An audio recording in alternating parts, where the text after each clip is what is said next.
اهلا بيكم يا جماعة في فيديو جديد. النهاردة هنتكلم عن واحد من اكتر الكرتونات اللي شكلها لطيف وناس كتيرة بتحبه وانا من ضمنها بصراحة، لكن وراها اسرار وحقائق مرعبة جدا.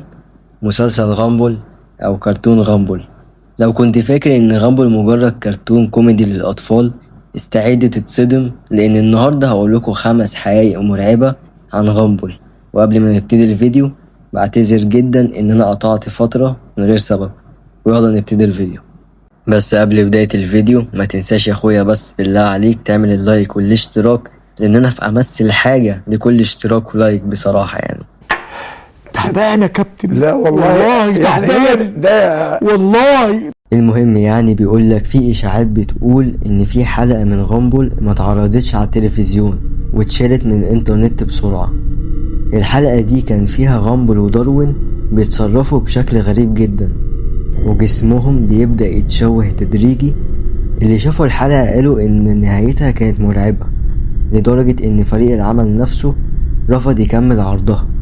اما بقى بالنسبة للنظرية التانية، مدرسة غامبل اتبنت على انقاض مبنى قديم، وده ظهر في كذا نظرية بتقول ان الشخصيات الغريبة اللي بنشوفها في المدرسة ما هي الا ارواح او كائنات مرتبطة بالمكان ده، وده بيخلي وجودهم مش مجرد خيال رسامين لكن انعكاس لحاجة أعمق.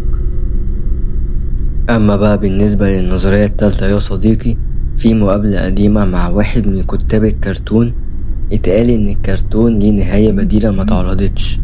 النهاية دي بتبين إن كل اللي حصل مجرد تخيلات في دماغ غامبل، وهو في الأصل محبوس في غيبوبة بعد حادث حصله، وده بيخلي كل الشخصيات والقصص اللي شفناها مجرد هلوسة.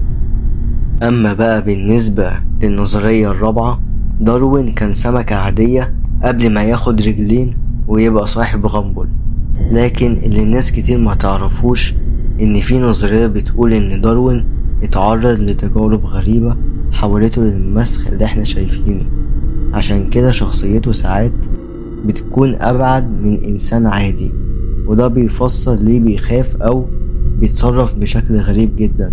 وبالمناسبة أنا اتكلمت في النقطة دي في فيديو كنت عامله عن غامبل وداروين، لو انت لسه محضرتوش هسيبهولك في نهاية الفيديو. أما بقى بالنسبة للنظرية الخامسة، شخصية روب، العدو اللدود لغامبل، وبيتقال عنه إنه الكيان الوحيد اللي مدرك إن كل ده مجرد كرتون. هو عارف إن في حاجة غلط في العالم، وعارف إن الشخصيات بتتغير وبتختفي.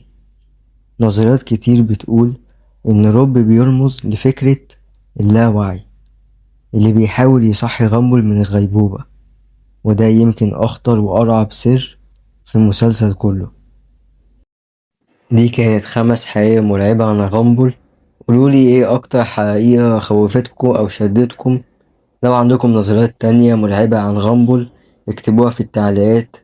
ما تنسوش تعملوا لايك وتشتركوا في القناة عشان يوصل لكم كل جديد، واشوفكم الفيديو الجاي.